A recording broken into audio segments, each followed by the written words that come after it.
YouTube থেকে আমি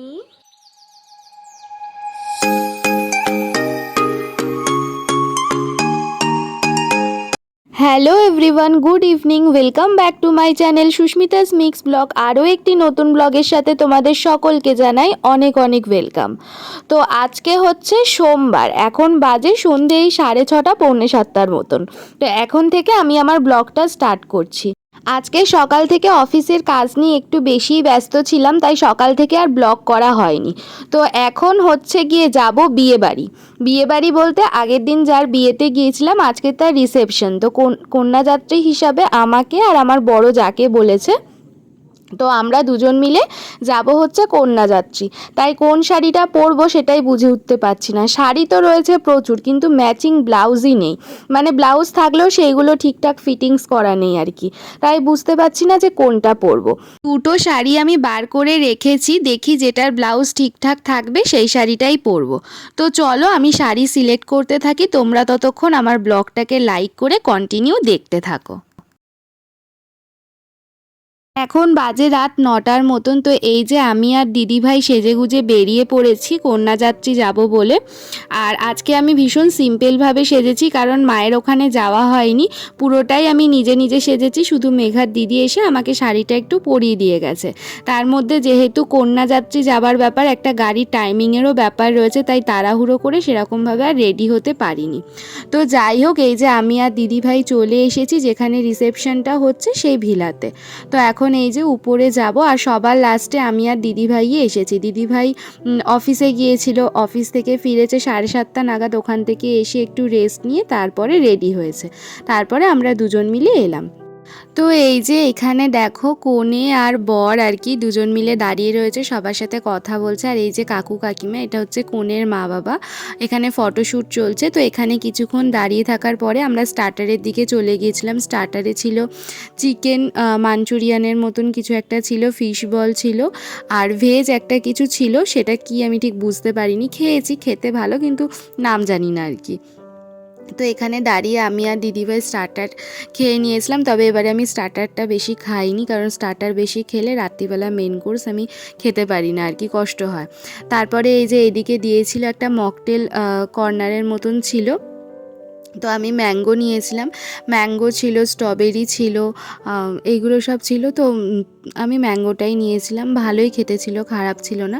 তো এইসব খাওয়া দাওয়া করে আবার আমি আর দিদিভাই নিচে চলে গিয়েছিলাম, মানে ভিলার নিচে। ওখানে দাঁড়িয়ে দাঁড়িয়ে দুজনে এত গল্প জুড়েছি যে আমার আর ব্লগটাকে সেইভাবে কন্টিনিউ করা হয়নি।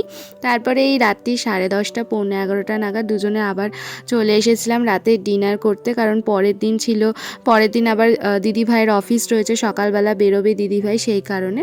তো এই যে এখন এসে উপরে দাঁড়িয়ে রয়েছি।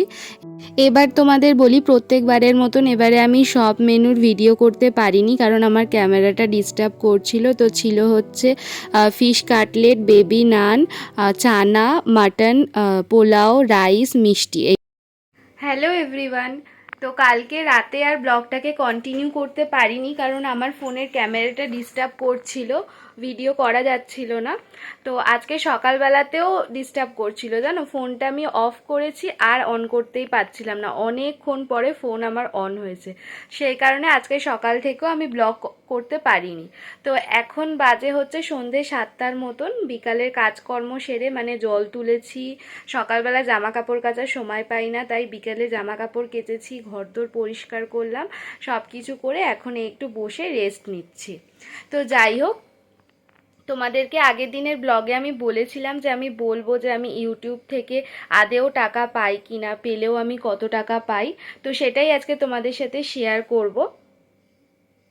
আর কালকে জানো না, ভেবেছিলাম যে কন্যাযাত্রী যাচ্ছি, সেজেগুজে যাব, তো ভালো করে একটু ব্লগ করব। আমি আর দিদিভাই এত গল্প শুরু করেছি যে কি বলবো, আর আমার ব্লগটাই করা হয়নি। তার মধ্যে খাওয়া দাওয়ার সময় যখন আমি ব্লগটা কন্টিনিউ করতে গেলাম, তখন আমার ক্যামেরাটাই ডিস্টার্ব করে গেল, মানে ভিডিও করাই যাচ্ছিল না, এই রকম আর কি। তো যাই হোক, আর কালকে শুধুমাত্র আমি আর দিদিভাই গিয়েছিলাম, মানে বরদেরকে বলেনি আর কি। কন্যাযাত্রী যেহেতু, সব ঘর থেকে একজন করে বলেছিল। তো চলো আসল কথাতে আসা যাক, যে আমি আদেও ইউটিউব থেকে টাকা পাই কি না। তো ইউটিউব থেকে আমি না, এখনো পর্যন্ত আমি কোনো টাকা পয়সা পাইনি, তবে আমি চেষ্টা চালিয়ে যাচ্ছি। একদিন না একদিন ঠিক আমি আর্ন করতে পারবো এখান থেকে। আর কি বলো তো, ইউটিউবটা না আমি অনেকটা শখে করি, এমন নয় যে আমি টাকা ইনকাম করার জন্য করছি। ডেফিনেটলি টাকা সবার প্রয়োজন, আমারও প্রয়োজন, টাকা পেতে কে না চায়। তবে হ্যাঁ, এই যে ইউটিউব, এই যে প্ল্যাটফর্মটা, এটা কিন্তু আমি একদম নিজের শখেই আমি এই কাজটা করছি। কিন্তু এখনো পর্যন্ত আমার মনিটাইজেশন অনও হয়নি, আর আমি এখনো পর্যন্ত টাকা পয়সাও কিছু পাইনি। তবে চেষ্টা চালিয়ে যাচ্ছি, আশা রাখছি যে খুব তাড়াতাড়ি কিছু একটা হবে।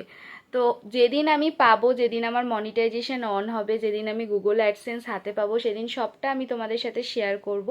আসলে আমার যারা অনেকে আত্মীয় পরিজন রয়েছে, অনেক বন্ধু বান্ধব রয়েছে যারা আমার ভিডিও দেখে, তারা হয়তো ভাবে যে আমি ইউটিউব থেকে ইনকাম করি। তাদের জন্য এই ভিডিওটা, যে না গো, আমি এখনো পর্যন্ত ইউটিউব থেকে কোনো টাকা পয়সা কিচ্ছু পাইনি। তবে আমি চেষ্টা চালিয়ে যাচ্ছি, শুধুমাত্র টাকা পয়সা পাওয়ার জন্য না, নিজের আমার চ্যানেলটাকে একটা জায়গায় দাঁড় করানোর জন্য। সবার তো আলাদা আলাদা ইচ্ছা থাকে, আলাদা আলাদা স্বপ্ন থাকে। তো আমারও এটা একটা ইচ্ছা যে আমি যেহেতু একটা চ্যানেল ওপেন করেছি, সেটার যেহেতু রোজ আমি ব্লগ আপলোড করছি, শর্টস আপলোড করছি, আমি চ্যানেলটাকে একটা জায়গায় আমি স্ট্যান্ড করাতে চাই। তো জানি না কতটা কি করতে পারবো, চেষ্টায় আছি। যদি ভগবান পাশে থাকে তাহলে ডেফিনেটলি কিছু একটা করতে পারবো। তো চলো, আজকে এই ব্লগটা আমি এখানেই এন্ড করে দিচ্ছি। ভালো লেগে থাকলে কি করতে হবে তোমরা তো জানোই, একটা লাইক করে দিও। আর চ্যানেলটাকে যারা এখনো পর্যন্ত সাবস্ক্রাইব করোনি, তারা ঝটপট সাবস্ক্রাইব করে বেল আইকনটা প্রেস করে দাও, যাতে করে আমি যখনই ব্লগ আপলোড করব তখনই তোমাদের কাছে নোটিফিকেশান যায়। আর আমার চোখ মুখ দেখো শুকিয়ে গেছে, জল তোলার তাড়নাতে না আমি ঠিকভাবে ঘুমোতে পারছি না, না সকালে না বিকালে, সে কারণে আমার চোখ মুখ শুকিয়ে গেছে। তো যাই হোক, চলো দেখা হবে আরও একটি নতুন ব্লগের সাথে। ততক্ষণ সকলে ভালো থেকো, সুস্থ থেকো। আর দুদিন ধরে আর কি ব্লগের টাইমিংটা একটু উল্টোপাল্টা হয়ে যাচ্ছে, চেষ্টা করব কালকের থেকে দুপুর 1টাতেই ব্লগ আপলোড করার। টাটা।